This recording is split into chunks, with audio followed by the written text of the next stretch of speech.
안녕하세요. 노마입니다. 오늘은 힐스테이트 더운정 모델하우스 관람 후 많이 묻는 질문엔 추가 방문 예약에 대해서 말씀드리겠습니다.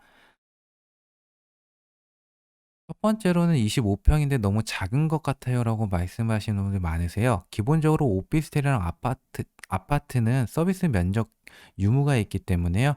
비교할 대상이 다르다고 보시면 됩니다. 비교를 굳이 하자면 아파트 5구 타입이 이제 서비스 면적 때문에 25평 정도 되기 때문에 오피스텔 84 타입이랑 비교하면 되시고요. 아파트 84 타입은 서비스 면적을 포함하면 32에서 34평 정도 되기 때문에 오피스텔은 서비스 면적이 없어서 그거랑 비교하기에는 무리가 있습니다. 그러다 보니까 비교를 하시려면 아파트 5구 타입이랑 오피스텔 84 타입이랑 비교하시는 게 어느 정도 거의 정확하다고 보실 수 있습니다. 두 번째로는 84 타입 중 어느 타입이 제일 좋을까요? 이거를 많이 물어보세요. 왜냐하면은 지금 모델하우스 오신 분들은 지금 코로나도 있고 대기자도 많기 때문에 딱 타입당 3 분씩밖에 못 보기 때문에 3개 타입 총 9 분을 보실 수 있으세요. 근데 옆에서 막 저기 옆에서 말씀을 설명해 주시는 분들이 마이크 가지고 하니까 집중도 안 되신다는 분들도 계시고 "이걸 보는 거야 마는 거야?" 이러시는데요. 우선은 그래서 많이 문의를 하시더라고요.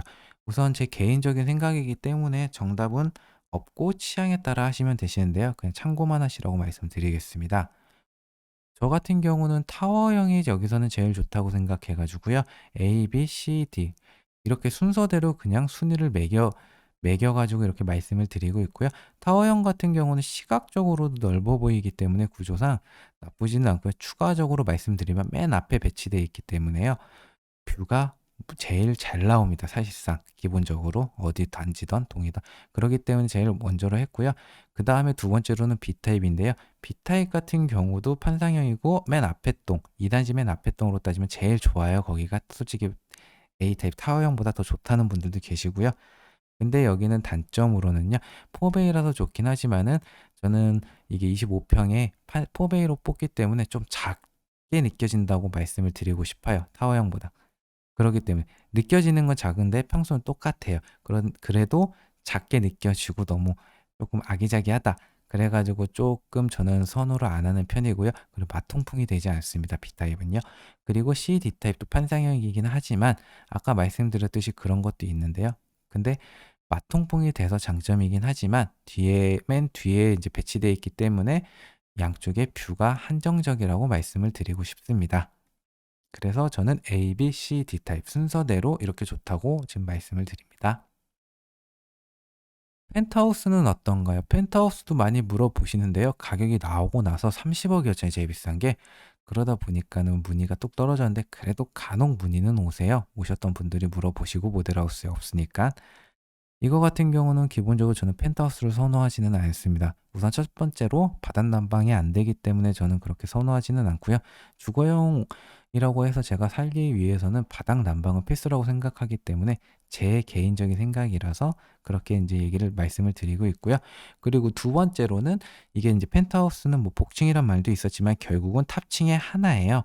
근데 탑층인데 복층도 탑층인데 단점은 탑층에 각 동마다 스카이 라운지가 있어요. 스카이 라운지 옆에 펜트하우스가 있고요.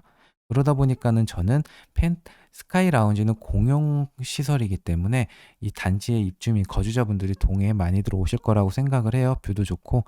그래 가지고 저는 그렇게 사람이 많이 돌아다니기 때문에 예민한 사람들은 그게 다 들리실 수도 있고요, 이야기하시는 게. 그러기 때문에 저는 그렇게 선호하지는 않고 추천드리지도 않습니다. 그리고 추가로 추천드리지 않는 거는 탑층에 있는데 스카이 라운지랑 펜트하우스 양옆에도 또 84 타입이 한 개 호실씩 있어요. 총 두 개. 그것도 저는 추천드리지 않는 게 아까 말씀드렸듯이 스카이 라운지가 있기 때문에 많이들 오실 거다 보니까 왔다 갔다 대기층을 그래서 저는 선호를 하지 않습니다. 중도금 대출은 무이자인가요? 이것도 중도금 대출이 무이자는 맞는데요. 조금 퍼센테이지가 조금 달라요. 오 10분 중에 한 3-4분 정도만 얘기를 해 주시지만 60%라고 알고 계신 분들이 계신데 60%가 아니라 50% 무이자 10% 잔압입니다. 직접 10%는 납부하셔야 된다는 얘기고요. 50% 무이자니까 걱정은 없으시지만 이게 인제 뭐 잔압이라는 게 쪼끔 크잖아요. 10%를 내신다고 하니까. 이거가 심리적으로 크지만 이거는 25년 2 월에 내기 때문에요. 저희가 25년 7 월경에 완공이고, 그러니까 잔금 전에 몇 개월 전에 그냥 한번 넣으신 잔압하신다 생각하시면은 그렇게 부담 안 되실 수도 있고, 부담되신다는 분들은 뭐 일반 임대 사업자를 내셔 가지고 부가세 먼저 환급을 받아서 보태서 내셨다가 나중에 잔금 치실 때 대출 갈아타실 때 추가적으로 뭐 현금 몇 개월 조금 확보하셨다가 이렇게 내시는 분들도 계시니까, 그건 상황에 따라서 알아서 하시면 될 것 같습니다. 전매는 가능한가요? 이거를 은근히 물어보시는 분들이 많으세요. 왜 그런진 모르겠는데 제가 사실 이거를 물어봤어요, 한 분한테 딱. 근데 그분이 이거를 블로그에서 어떤 블로그에서 봤다고 하더라고요. 근데 블로그에 있는 그거는 거짓 정보고요. 저희는 전매가 불가능합니다. 등기 후 매매가 가능하기 때문에 25년도 7월경에 완공이 되고 등기하고 매매하시면 되시는 거고요. 전매는 지금 간단히 말씀드리면은 서울이나 수도권, 경기 뭐 이런 데, 인천 이런 경우는요, 웬만하면 전매 안 된다고 보시면 되세요. 이런 대단지는요. 100세대 이하가 간혹 힐스테이트, 과천에 있는 힐스테이트나 AK 프로지오 이런 거 같은 경우 100세대 이하로 전매가 가능해서 요새 많이 핫했잖아요, 최근에. 그런 거 빼고는 전매가 100세대가 너무 불가능하고요. 그거 이유는 조정 지역이랑 투기과열지구는 법적으로 안 되기 때문에 그런다고 보시면 되십니다. 근데 비조정 지역, 지방에는 비조정 지역은 전매가 되는 데가 있으니까 100세대가 넘는다, 그렇게 보시면 되시고요. 여기는 우선 전매가 불가능합니다. 모델하우스를 보고 싶은데 이제 예약을 못하네, 이런 것도 많이 문의를 하세요. 이건 직접 오시는 분들이 아니라 인터넷이나 이렇게 문의를 전화나 문자로 주시는데요, 카톡이나. 우선 모델하우스는 저희가 당일날 2분 만에 완판이 돼 가지고 예약이 마감이 돼 가지고 예약은 못 하는데요. 간혹 취소분이 나와요. 직접 취소하시면은 거기에 당일날 취소하는 즉시 떠요.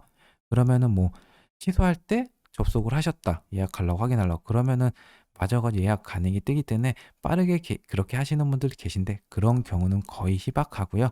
저희 같은 경우는 이제 간신고객 등록하시거나 그러신 분들이 많으시잖아요, 담당자 계신 분들.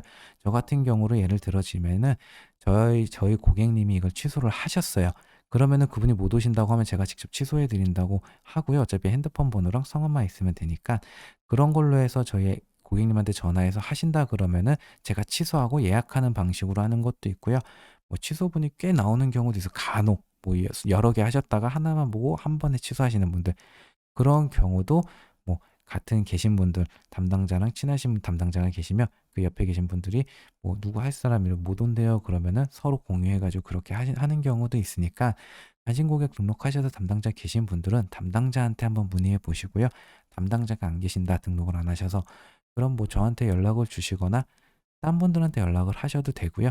그렇게 하셔 가지고 등록을 하시고 나서 최대한 캔슬난 거 예약해 가지고 보실 수 있도록 다들 해 드리니까 그렇게 진행을 하시면 될 것 같습니다. 청약 방법을 알려달라는 분들도 간혹 계시는데요.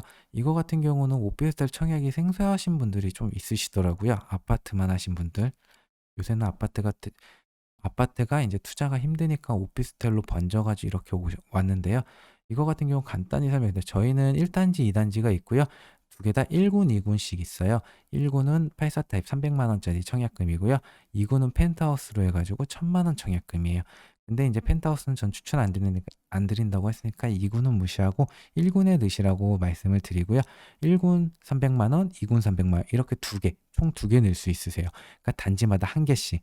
그리고 간혹 이렇게 하니까 뭐 같은 아파트니까 1 단지, 2 단지라고 해도 1 단지에 펜트랑 입지가 좋아서 뭐 1군 84 타입 두 개 다 넣는다, 그러면은 당첨이 되셔도 그거는 취소가 되세요, 당첨 취소. 하나하나 넣어야지, 한 곳에 두 개 넣고 하나 안 넣는다고 해도 그거는 안 되니깐요. 각 단지당 한 개씩만 그렇게 넣으시면 되시고요. 그리고 청약 통장이 필요한 건 아니고요.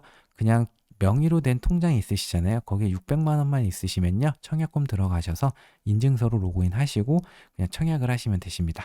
거기 그러면은 그 통장, 빠져나간 통장으로 그대로 나중에 당첨금 이렇게 환불되니깐요. 청약금이 그렇게 알면 되시고요. 그리고 청약금은 환불이 되나요? 이거는 제가 아까 잠깐 말씀드렸지만 이거 같은 경우 당첨자 발표되고 하루 이틀 지나면은 들어오는데요. 간혹 조금 더 걸릴 수도 있어요.